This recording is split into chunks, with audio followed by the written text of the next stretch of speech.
Mbote bandeko, bisika so bozo landa biso et sengoza vraiment makasi bandeko nanga partout bo landa biso ha nzamba sunga merci mingi bandeko. Lelo, tous allons le 24 mai 2025. Le 24 mai 2025, tout la mouki ndenge nini. Tout la mouki na discours ya Joseph Kabila na munoko. Discours ya Joseph Kabila na munoko, Kabila lobi nini, de makambuto mona wawa, point par point, ba point ya minene, Joseph Kabila lobi. Bandeko, Joseph Kabila a eu parole. Mais avant sa parole, ba balanda anga na signala bini lo moro, qui a un processus moko et l'autre en place. Mais ce qui m'a plus retenu, le général Yetina Masunzu a lobi na ba na iboy. Bo se préparer bitumba ezoya. Bo se préparer bitumba ezoya. Ba information toza nango. L'axe du mal. Axe oyoyo ekoka kofanda kimiate. Ba leki na étape supérieure.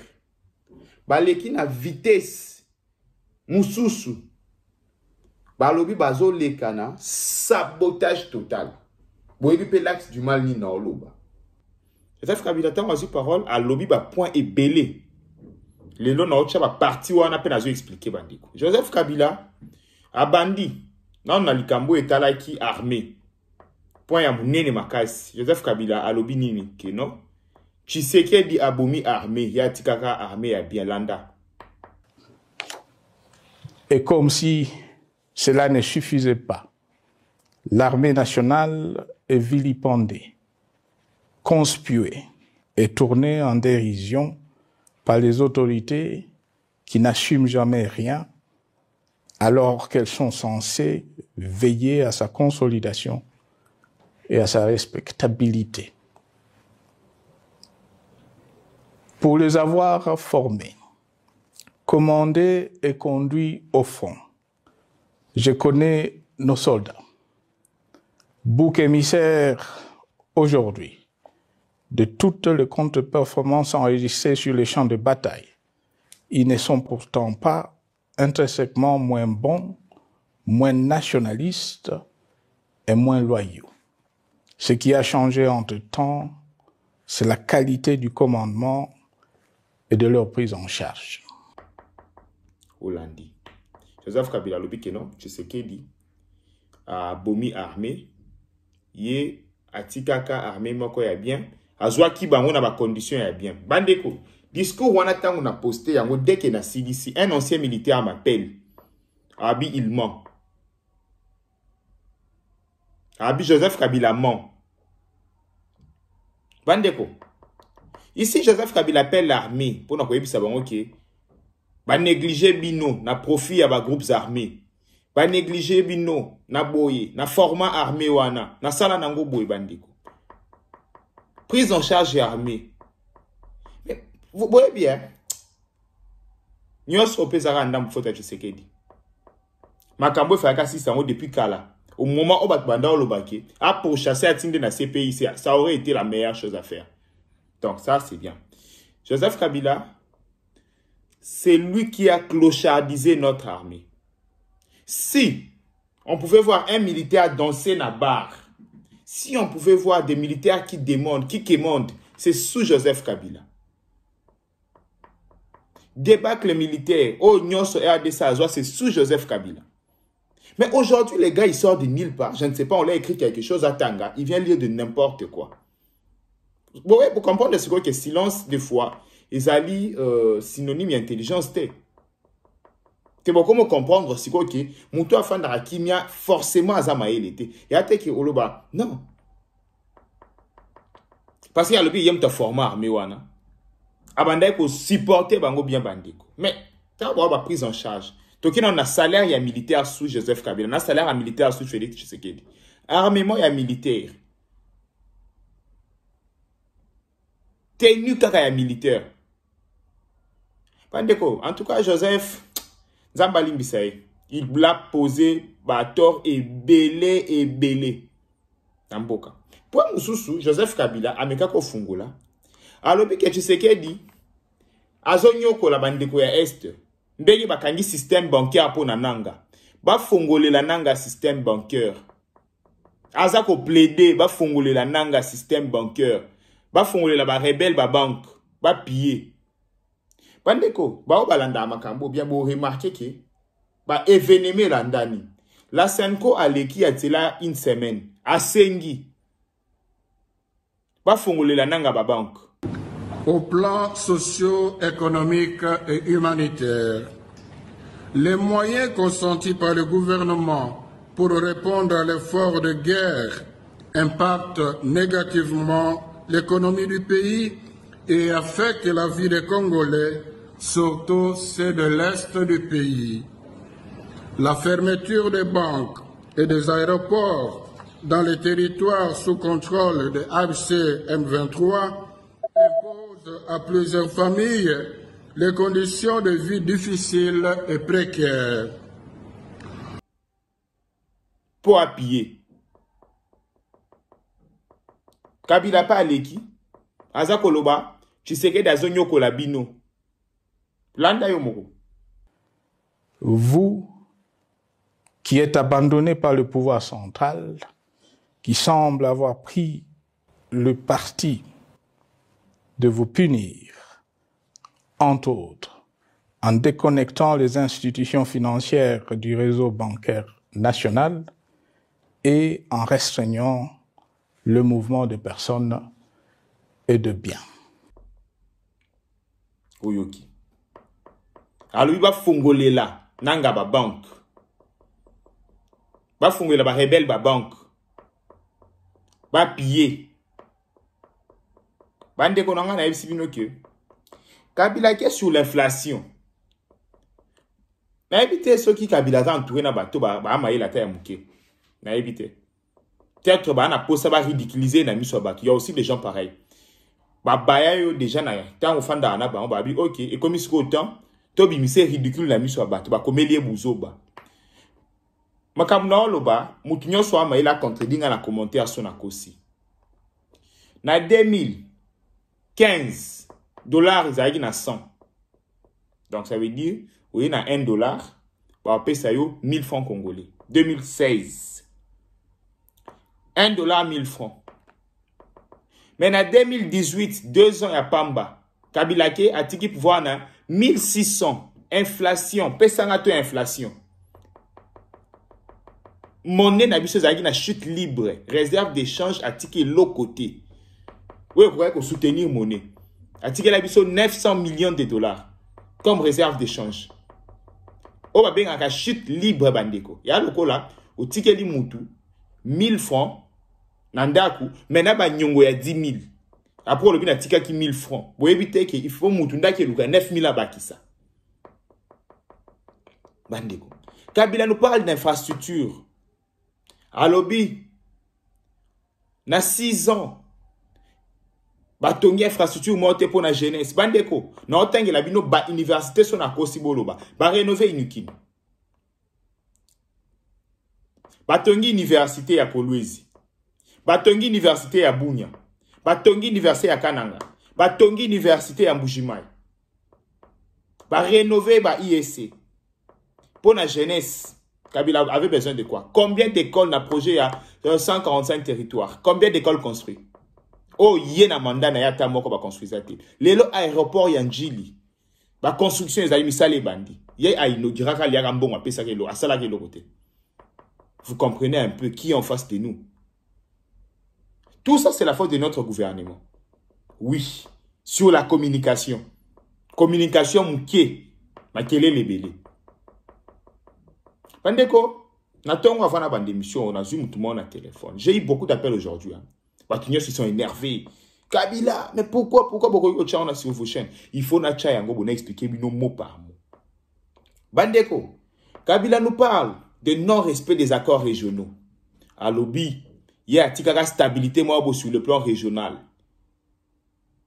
Et Kabila va très loin d'accuser le gouvernement congolais. Il y a que ça là na FDLR. Bandeko. Mais c'est un démon, hein. Boyo Kabino Moko. le gouvernement a levé l'option désastreuse de se détourner de deux principaux instruments internationaux qui étaient à la base de l'architecture régionale de paix et de sécurité, laquelle avait permis la stabilité régionale que le président actuel avait trouvée lors de son accession au pouvoir, à savoir le pacte sur la sécurité, la stabilité et le développement dans la région de Grand Lac et l'accord cadre pour la paix, la sécurité et la coopération pour la République démocratique du Congo et la région. Plus grave encore, en faisant de forces négatives, les FDLR, ainsi que des centaines de groupes armés congolais, des supplétifs des forces armées de la République démocratique du Congo, le gouvernement a ouvert la voie à la régionalisation du conflit, avec des conséquences inévitables sur la stabilité de la région. Makambo bando funda Yemoko Kabila, c'est ce qui vient nous accuser aujourd'hui. Makambo ba funda à Congo toujours, sans preuve. Nde oya oya funda biso lelo, a funda Congo. Makambo yu, tabi sans preuve. Nde oya zoya ko funda biso lelo. Keno biso, ba Congolais toza makasité, tokenda ko luka ba Rwandais o ba salaka génocide ba ya ko bundela biso. Bandeko, na kata ba wazalendo si bomona FDLR. Natuni, na kata ba wazalendo si bomona FDLR. Eh, na yo comprendre l'homme bandé. Tala, le Rwandais non, ba abatu. Parce que discours oui que les gars qui na chaîne nationale à Rwanda non. Oui, na oko sate botala, nga mo pe atala ki on na chaîne na ba Rwandais. Nga, atala ki on na chaîne na ba Rwandais. D'une dictature qui tente désespérément de survivre à contre-courant de... Pour nazala pena siyo ki na otala ngokuna, natala la chaîne na ba. Et bandai ko le kam direct na chaîne nationale ya Rwanda.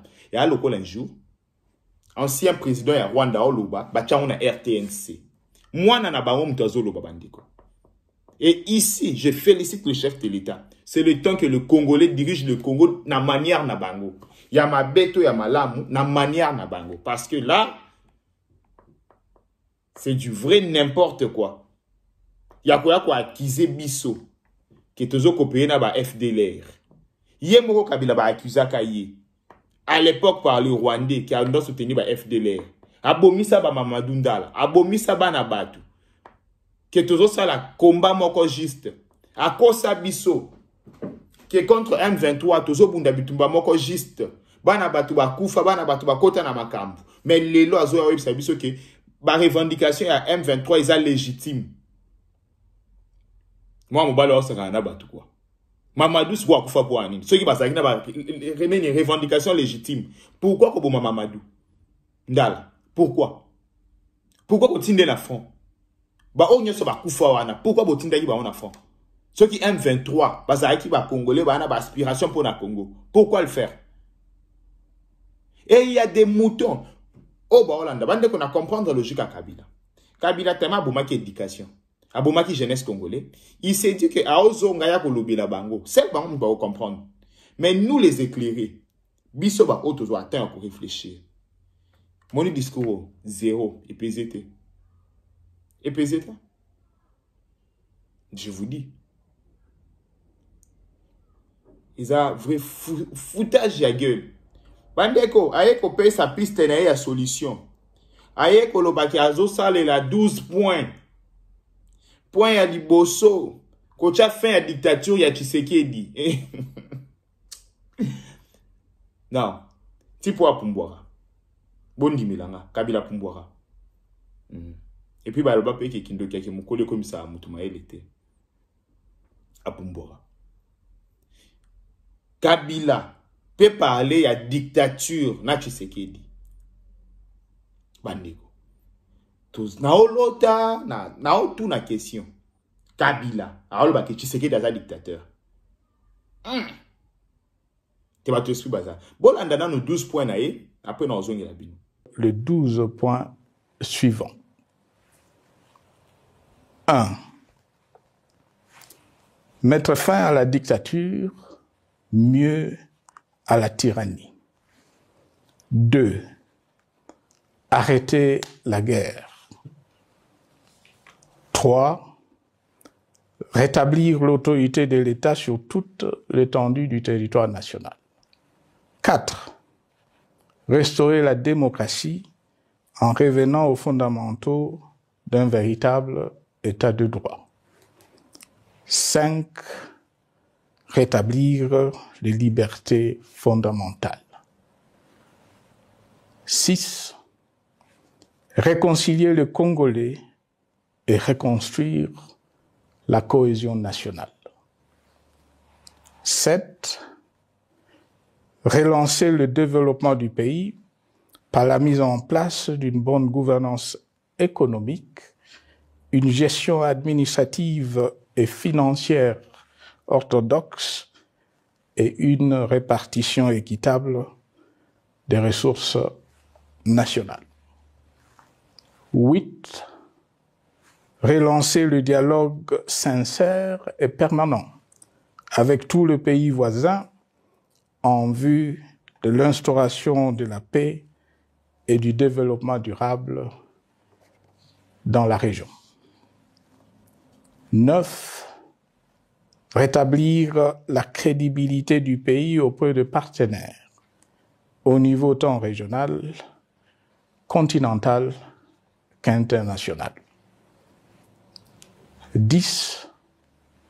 Neutraliser tous les groupes armés nationaux et étrangers et rapatrier ces derniers dans leur pays d'origine. 11. Mettre définitivement fin au recours et à l'utilisation des mercenaires, conformément à la Convention de l'Union africaine sur l'élimination du mercenariat en Afrique du 3 juillet 1977 et à la résolution des Nations Unies du 4 décembre 1989 portant sur la Convention internationale contre le recrutement, l'utilisation, le financement et l'instruction de mercenaires et rapatrier sans condition ceux qui sont déjà déployés sur le sol congolais. 12. Ordonner le retrait sans délai de toutes les troupes étrangères du territoire national. À ce sujet, je salue la décision sage des pays de la SADC de retirer les troupes de la SAMI DRC de notre pays. Vu l'immensité de la tâche ainsi. Bolandi, attends, 12 points na ye, oyaye nango, comme piste à solution. Bandeko, n'a pas 12 points oyo a félicité SADC pour retirer ma troupe. Pourquoi il n'incite pas le Rwanda de retirer aussi ses troupes, Makile Gangi? Yabiso aza yabiso. Nabiso yabiso aza yabiso. Awa n'a pas 12 points boyoki. Alobi azako sepelandenge SADC. Asali premier pas retirer ma troupe nae. Mais j'aurais voulu, si on a dit que nous comme les discours. N'engana ba nazo insulté pe Rwanda a retirer ma troupe. Mais a wolo bangote parce que kuna ba pardonner raté. Kuna ba manka pe mutu respecter. Mais que ce beau comprendre. Makambo so na bina continuer nango mingi. Na yo loba n'importe quoi. Et yo qui m'a bé makasi. Bandeko, le gars, il nous a pas respecté. Les gars n'ont pas respecté les Congolais qui l'ont tout donné. Le gars est venu comme ça. Les gars n'avaient rien. Il nous a pas respecté. On l'a tout donné. Même Mbongo ya Kieko Bale les a Congo. Bana oya bota kolisi ba wana Mbongo wa Congo. Mbongo azo ba Mbongo wa Congo, eza Mbongo wa mutoki na ete. Eza Mbongo ba OPC bu ba obokola ye. Biso to olia Mbongo wa mutoki. Yeza Mbongo ba obokola ye. Tout dans sa vie, ça a été comme ça, va beaucoup lié. Mais en retour, Azongi Seli Congo Nini. Bêtise. humiliation à boy. Des Azongiseli Congo. Bandeko, moi, quand tu fais la guerre, peut-être mais quand tu touches à notre souveraineté, guerre na Rwanda, c'est ça. Il nous a pas respecté, les gars. Obomisi ba Mamadou Ndala, obomisi ba tutu. Et nayo qui a annoncé, a wazwa ko annoncé bozo yoka. Ya wanga na apa apamba. O na kinda kité. A annoncé le bien ok Goma. Dans le prochain jour. Présence à Goma, où je veux me rendre dans le prochain jour, comme annoncé par ailleurs. Il y a beaucoup de missions na mnone touro. Total awanga na lisusu kop na awanga na apa apamba. Bandeko a se trompé qu'à une époque. Likambo na loba yango ya tsela 6 mois. Bo comprendre na bitala. Bato ba se trompé na époque. Ba calcula ki ba biso teto fongola bino misu. Ba ba tchaika calcul ke ba oya RTNC a autant à communiquer na bango eleki. Comprenez les gars na isu boete. Bandeko kope changea technologie quota. Technologie quota. Kope changea. Botika la brancher. Na na posa moni vidéo o ya Kabila. Na sala yango partie par partie mensonge na remonté yango pendant 1 heure. Mais les senga sponsor gouvernement congolais bazala incapable ba ko sponsoriser yango te parce que bango balingaka bato ba finga bango so fini gouvernement bien ou lia bien le quoi nga na finga gouvernement te moyena lia bien ezate donc na osenga na bato mawa na oluka ordinateur MacBook eko edenga na performance bien pona monter la vidéo na nango pour ça parce que ma tablette moyena monter la tablette nango ezate j'ai pas l'ordinateur en ce moment donc na lancé appel na Onyon Samawa qui peut m'aider à trouver ces MacBook. Na monté ces vidéos là pour OCP là. Bah tu as 18 ans pour OCP là. Zambe apambola, merci mingi, bye bye, ciao. Mbote bandeko lelo na elibino sango kitoko sango ya Sendwave. Sendwave ezali nini bandeko na ngai. Pona bandeko nyonso bazana pose ya ko aider famille ko sunga famille na bamboka ya bapaya ekomi facile na Sendwave. Bako sala yango ndenge nini. Bo télécharger application ya Sendwave bandeko okoti kotinda mbongo partout na Afrique, na Congo, au fele et sili makambo ya kofuta mbongo ebele pona ba transaction na ba agence kasi lelo avec Sendwave okoti ndambongo pe bakozo yango na chombo le même jour. Deko na ngai pona kosala ezali simple, o télécharger application, o cheba identité na yo okoti kotinda mbongo facilement. Kasi esilité pona bandeko nyonso bako utiliser code promo na biso Tosha TV bazali na 10 € supplémentaires. Donc soki ou télécharger application tangu ya kotinda na place ya code promo au komi Tosha TV ozali na 10 €. Cela veut dire quoi? Soko tindi 50 bakozwa 60, soko tindi 70 bakozwa 80. Ko umela te bandeko kende ko télécharger Sendwave na yo mbala moko osala transaction ya liboso avec Sendwave, transaction facile et rapide.